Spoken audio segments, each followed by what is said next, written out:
Part 1. First, you have some time to look at questions 1 to 4.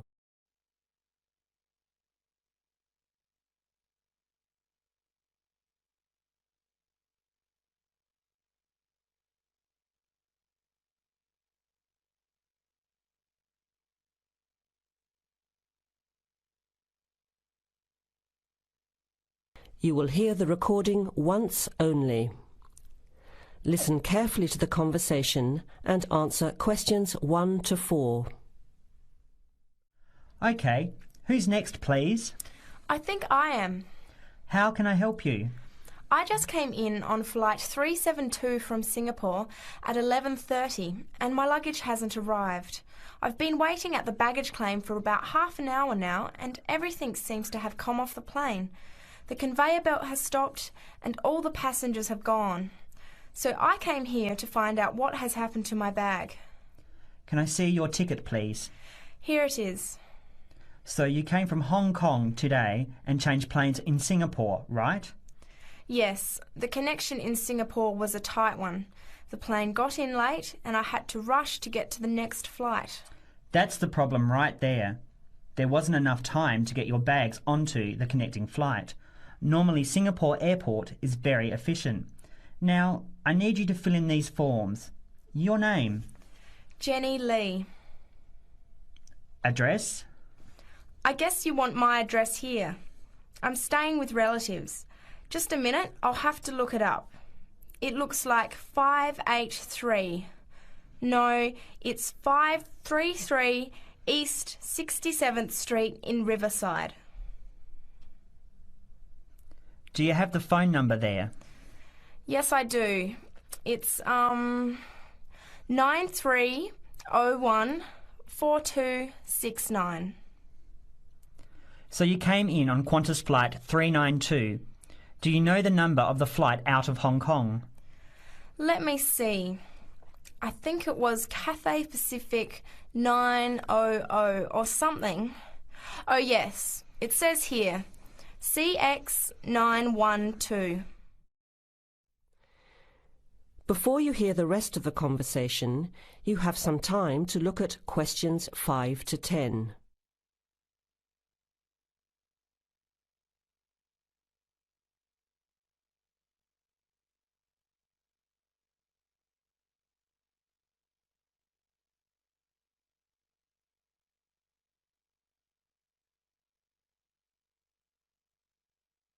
Now listen and answer questions 5 to 10. Right. Now, I need a description of the luggage. How many pieces did you check in? Just one. Can you describe it for me? Here is a picture to help you. Okay. It's a big bag, like this one. Rectangular. Not hard shell, but soft covered. And it has a zipper around the front. Is it black? No, sort of a grey colour. Any identification? Just a tag with my name on it. Any other features? Well, it has wheels and a retractable handle on the end, so you can pull it, as well as the handle in the middle. OK, that's fine. Now, if your bag missed the connection, I'm sure it'll be put on the next flight. I'll email Singapore as soon as I finish here. The next flight comes in at 17:50. That's 10 to 6 this evening. You can pick it up then. 10 to 6? That's too long to wait. Can I get my uncle to pick up the bag on his way home from work? Sorry, you have to be here yourself to clear customs. Of course, I almost forgot. Will the bag come here, to this desk? Yes. You pick it up here, then take it over to the customs area. By the way, don't forget to bring your passport. You will also need to have the key plus your ticket with a baggage claim number on it. Oh, okay. Guess I'll have to come back tomorrow then. It's lucky I packed everything I need for now in my carry-on bag. Yes, that's always a good idea. Be prepared.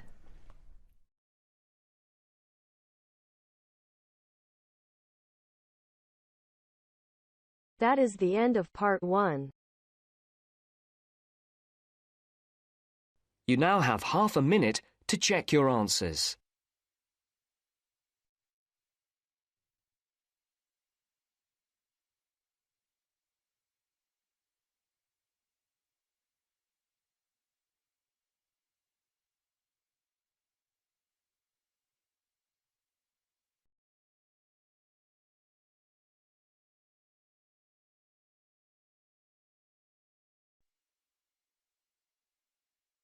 Now turns to Part 2. Part 2. You are going to hear a talk on ginseng. First, you have some time to look at questions 11 to 14.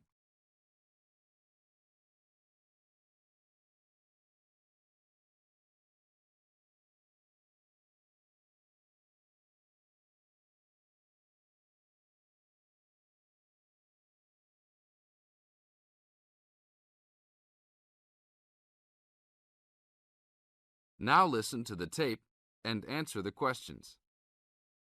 Good morning. Today we'd like to talk with Mr. Schumacher of Kaiser Farms. Mr. Schumacher, what is in ginseng that makes it so special? Thanks. The key elements in ginseng are the active ingredients known as ginsenosides. All true ginseng products on the market contain a certain percentage of ginsenosides, and a number of factors determine how much. The age of Wisconsin ginseng when harvested plays a major role in determining the natural level of ginsenosides. Tests have shown that the older the plant, the higher the ginsenoside content. 5-year-old Wisconsin ginseng plants have had ginsenoside levels as high as 20%. As a family operation, one of our strategies in producing the highest quality product available is to only harvest 4- and 5-year-old roots. The majority of Wisconsin ginseng harvested is 3 years old. The reason for this is that the expenses to care for and the possibility of disease increase as the plants become older. By limiting the amount of ginseng that we plant each year, we are able to provide the necessary attention and care to produce the highest quality 4- and 5-year-old roots.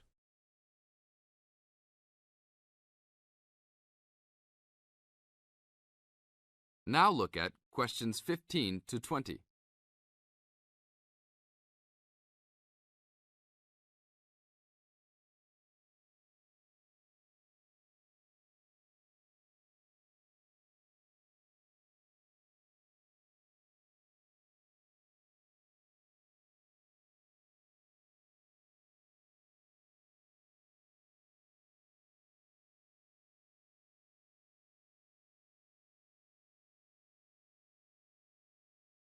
As the talk continues, answer questions 15 to 20. What is Wisconsin ginseng used for? There are 2 real species of ginseng on the market today: Panax, Korean or Chinese, and Panax quinquefolius, Wisconsin. Since ginseng has been used for thousands of years in China, it is easiest to explain the differences in ginseng by using traditional Chinese herbal philosophy. Wisconsin ginseng is considered a cooling type herb, and Korean or Chinese ginseng are considered heating type herbs. As a cooling herb, Wisconsin ginseng is used as a preventative medicine. Here in the United States, Wisconsin ginseng is considered an adaptogen. As an adaptogen, Wisconsin ginseng acts to normalize body functions and strengthen the immune system and other systems in the body. Over a longer period of time, it builds up energy and maintains the body at a higher level, acting to reduce stress and fatigue. As a heating herb, Panax ginseng is used more as a stimulant and is often prescribed in China when the body is recovering from an illness and is worn down and in need of a rapid boost of energy. It is only recommended to be taken over short periods of time and not continuously. Wisconsin ginseng is considered the premier ginseng in China because it can be taken on a continuous basis and acts as a preventative type medicine by slowly building up the body. Wisconsin ginseng fits in perfectly with the Chinese herbal philosophy of preventative type medicine. Unlike here in the US, where we often wait until we are ill to seek medical attention, The traditional Chinese medicinal philosophy concentrates on building up the body to prevent illness. Based on the way Wisconsin ginseng has been prescribed in China, it is the correct ginseng to be taken for the majority of the consumers. Travel to China and see firsthand the ginseng that is considered the world's finest ginseng. That is the end of part 2. You now have half a minute to check your answers.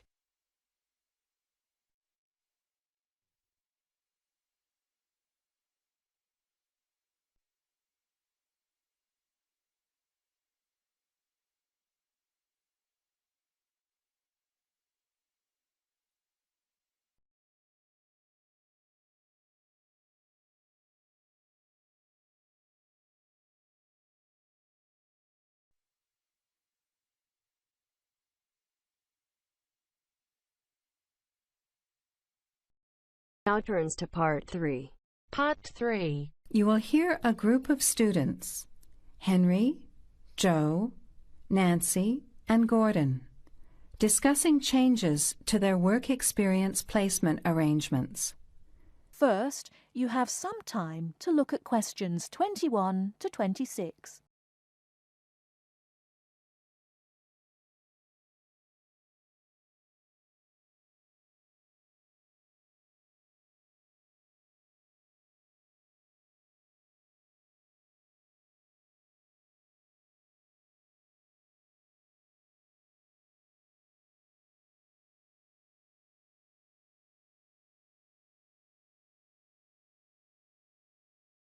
Now listen carefully and answer questions 21 to 26.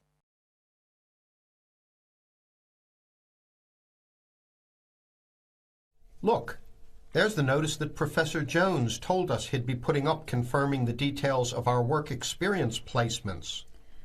But I thought that was already arranged.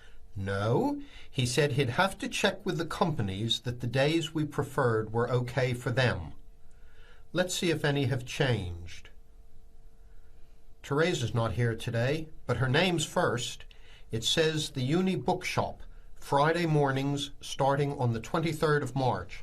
So nothing's changed. I'll let her know. What about Manuel? He's not here either. Is he still going to the music store in the High Street? If it's mainly music, yes, he's still down for that on Friday afternoons starting on the 9th. The day's different. It's changed from Tuesday mornings, but that's okay. I'll tell him. He'll really enjoy listening to music all day. Now, where's my name? Henry. Here it is. I'm going to the beauty shop, and I said I preferred Thursday afternoons. Oh, good, that seems okay. And my start date hasn't changed either. Joe, what day did you opt for? I'm going to Highway Hotels on Monday mornings. Yes, that's okay. And starting on Monday the 12th of March. Oh, has that been changed? Okay, I was scheduled to start the week before. I'll just make a note of that. What about me, Henry? Have I still got the Explore travel service on Wednesday mornings? Just a minute. Where's your name? Let's see. Nancy. Okay, here it is. Explore travel on Wednesdays, yes, but afternoons, and starting date is Wednesday the 14th of March. Has the date changed? No, not the date, just the time, which is fine. I'll get to sleep in. You lazy thing, Nancy. Chris's name is next on the list. Gorgeous Gowns Fashions. What a name. Yes, it sounds good, doesn't it? I'm hoping he'll bring me some free samples. So, has he still got Wednesday mornings? Yes, Wednesday mornings starting on the 14th of March. Okay, I'll tell him when I see him tonight that his arrangements haven't changed. Gordon, what about you? I chose that software company that makes computer games. I can't remember its name, but I asked for Tuesday afternoons. Oh yes. Here it is. Games to go on Wednesday mornings. There's a note here saying they have their weekly staff meetings on Tuesday afternoons, so that wouldn't be much use to you. That's why they've changed it to Wednesdays, starting on the 21st of March, so you can see their working setup. OK, I'm glad they've changed it. I don't think I'd want to sit through a meeting every week. Before the conversation continues, you have some time to look at questions 27 to 30.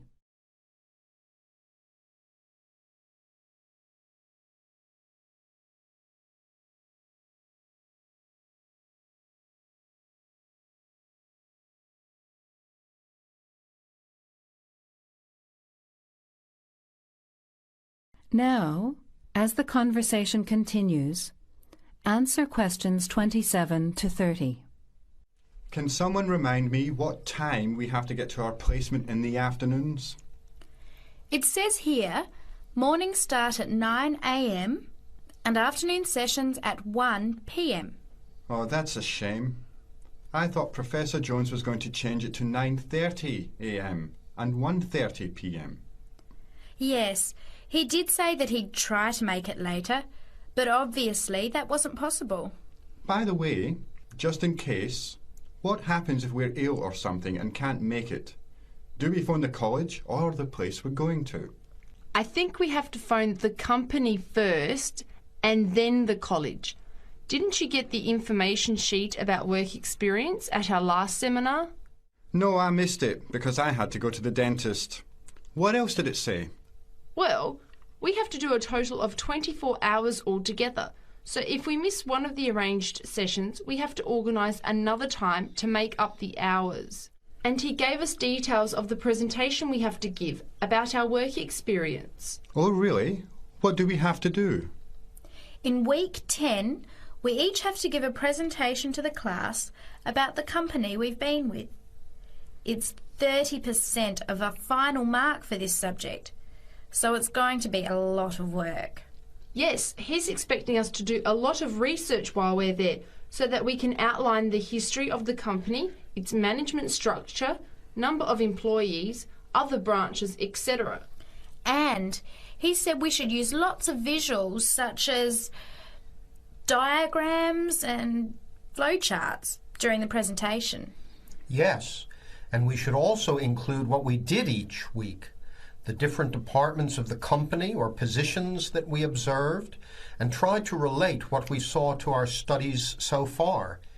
He gave examples like management style, accounting systems, information technology, and so on. You were right. It sounds like lots of work. That is the end of part 3. You now have half a minute to check your answers.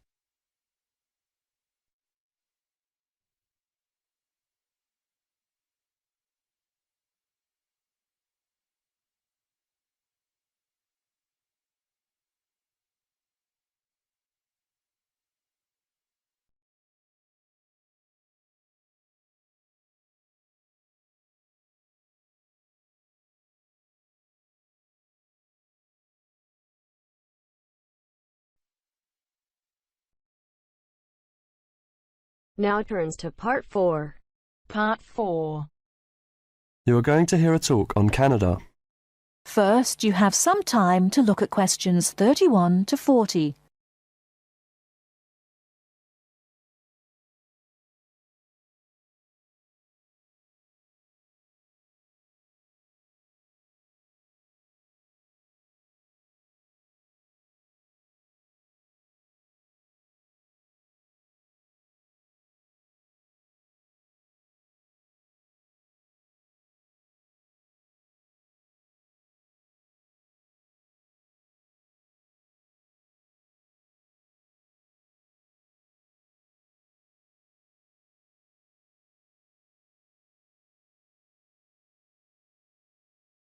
Now listen carefully and answer questions 31 to 40.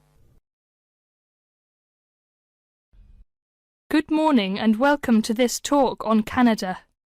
Many people think of Canada as a land of ice and snow. they think of it as a young country with few inhabitants, a country of English-speaking white people. While some of this is true, it is also an inaccurate description of the country we call Canada. Canada lies in the northern half of the continent of North America. The most northern parts of Canada are sometimes called the land of the midnight sun, because at certain times of the year the sun never sets and is still shining faintly at midnight. This northern part of Canada is cold and mostly snow-covered all year round. Most of the people who live in this northern part of Canada are called Inuit or Dene. They were once called Eskimos. They are the original people of this land and are part of what are called the First Nation. As we move to the more southern parts of Canada, the land changes and so does the people. Moving from east to west in southern Canada, we travel from the Atlantic provinces of Nova Scotia, Newfoundland, New Brunswick, and Prince Edward Island. These small provinces, with small populations, border on the Atlantic Ocean. The land in these provinces is not very fertile, so fishing, forestry, and mining are the main industries, although in some small areas, agriculture is also important. If we travel west from the Atlantic provinces, we come to central Canada, composed of the large provinces of Quebec and Ontario. Both provinces are rich in natural resources, have fertile land, and are the centres of industry for Canada's largest cities. Toronto and Montreal are found in these provinces. The province of Quebec is the centre of French language and culture in Canada. In fact, Montreal is the second largest French-speaking city in the world after Paris. Finally, in the far west of Canada, we come to the province of British Columbia. This province is separated from the prairies by the Rocky Mountains and is bounded on the west by the Pacific Ocean. British Columbia is often called simply the West Coast. British Columbia is an attractive place for tourists because of its mild climate, spectacular mountains, seacoast, and beautiful forests. Agriculture, forestry, shipping and fishing are major industries in British Columbia. The people of this land of Canada are as varied as its landscape. The original settlers, those we call the people of the First Nations, came from Asia by crossing the Bering Strait from Siberia to Alaska. In their new environment, they developed many new languages and cultures. In the 16th century, the first Europeans arrived in eastern Canada. They came from Britain and France. By making treaties with the original inhabitants, they gradually established colonies in eastern and central Canada. After a war with France, Britain took over the French colonies in Quebec and eastern Canada. By the end of the 18th century, all of Canada was under British rule. From this time until the present century, most of the immigrants to Canada were British, Scottish, and Irish. In this century, however, Canada has had an influence of settlers from all over the world. There are now hundreds of thousands of people from Asia, Africa, and South America who now call Canada their home. That is the end of part 4. You now have half a minute to check your answers.